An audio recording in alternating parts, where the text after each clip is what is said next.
Hello everyone. आज मैं आपको एक ऐसी महिला की सच्ची कहानी सुनाने वाली हूँ जो आपके दिल को छू लेने वाली है। सावित्रीबाई फूले की कहानी। महाराष्ट्र के सतारा जिले के नया गांव के एक दलित परिवार में 3 जनवरी 1831 को जन्मी सावित्रीबाई फूले भारत की पहली महिला शिक्षिका थी। इनके पिता का नाम खंदोजी नवेसी और माता का नाम लक्ष्मी था। सावित्रीबाई फूले शिक्षक होने के साथ भारत की नारी मुक्ति आंदोलन की पहली नेता, समाज सुधारक और मराठी कवयित्री भी थी। इन्हें बालिकाओं को शिक्षित करने के लिए समाज का कड़ा विरोध झेलना पड़ा था। कई बार तो ऐसा भी हुआ जब इन्हें समाज के ठेकेदारों से पत्थर भी खाने पड़े। आज़ादी के पहले तक भारत में महिलाओं की गिनती 2ym दर्जे में होती थी। आज की तरह उन्हें शिक्षा का अधिकार नहीं था। वहीं अगर बात 18वीं सदी की करें तो उस समय महिलाओं का स्कूल जाना भी पाप समझा जाता था। ऐसे समय में सावित्रीबाई फूले ने जो कर दिखाया वह कोई साधारण उपलब्धि नहीं थी। वह जब स्कूल पढ़ने जाती थी तो लोग उन पर पत्थर फेंकते थे। इस सब के बावजूद वह अपने लक्ष्य से कभी नहीं भटकी और लड़कियों व महिलाओं को शिक्षा का हक दिलाया।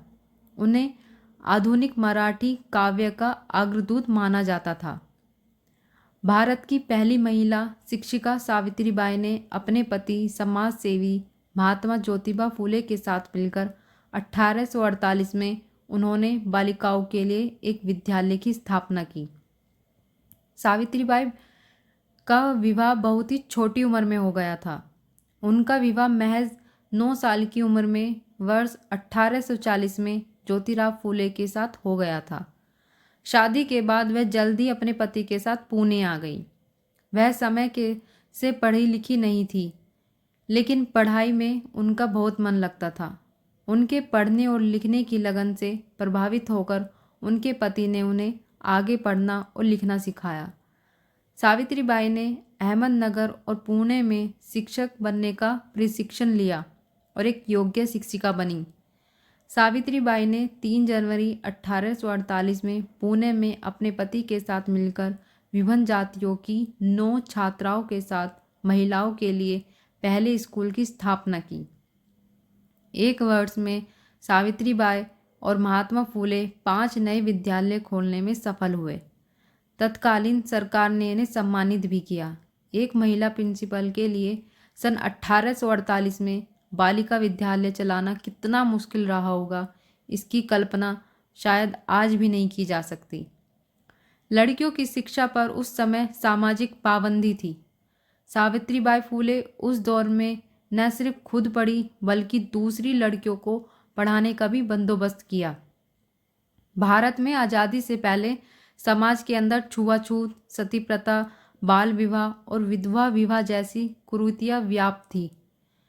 सावित्रीबाई फूले का जीवन बेहद ही मुश्किल भरा रहा।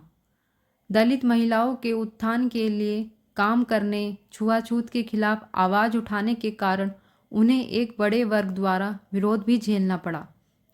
वह स्कूल जाती थी तो उनके विरोधी उन्हें पत्थर मारते और उन पर गंदगी फेंकते थे।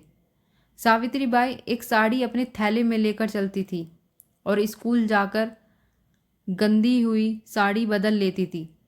आज से 1 सदी पहले जब लड़कियों की शिक्षा एक अभिशाप थी, उस दौरान उन्होंने महाराष्ट्र की सांस्कृतिक राजधानी पुणे में पहला बालिका विद्यालय खोल पूरे देश में एक नई पहल की शुरुआत की। देश में विधवाओं की दुर्दशा भी सावित्रीबाई को बहुत दुख पहुंचाती थी।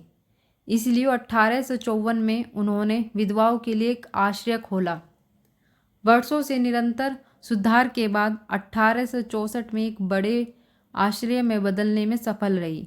उनके इस आश्रय गृह में निराश्रित महिलाओं, विधवाओं और उन बाल बहुओं को जो जगह मिलने लगी जिनको उनके परिवार वालों ने छोड़ दिया था। सावित्रीबाई उन सभी को पढ़ाती लिखाती थी। उन्होंने इस संस्था में आश्रित एक विधवा के बेटे यशवंतराव को भी गोद लिया था। उस समय आम गांवों में कुएं पर पानी लेने के लिए दलितों और नीच जाति के लोगों का जाना वर्जित था। यह बात उन्हें और उनके पति को बहुत परेशान करती थी। इसीलिए उन्होंने अपने पति के साथ मिलकर एक कुआं खोदा ताकि वह लोग भी आसानी से पानी ले सके। उनके इस कदम का उस समय खूब विरोध भी हुआ। सावित्रीबाई के पति ज्योति राव का निधन 1890 में हो गया था। उस समय उन्होंने सभी सामाजिक मानदंडों को पीछे छोड़ते हुए उन्होंने अपनी पति का अंतिम संस्कार किया और उनकी चिता को अग्नि दी।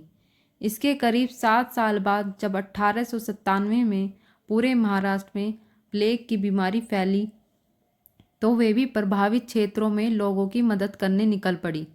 इस दौरान वे खुद भी प्लेग का शिकार हो गई और 10 मार्च 1897 को उन्होंने अंतिम सांस ली। तो दोस्तों, ये थी आज की हमारी एक और सच्ची कहानी। आप हमें कमेंट में ज़रूर बताना कि आपको आज की कहानी कैसी लगी, और कहानी अच्छी लगी हो तो लाइक ज़रूर करना। धन्यवाद।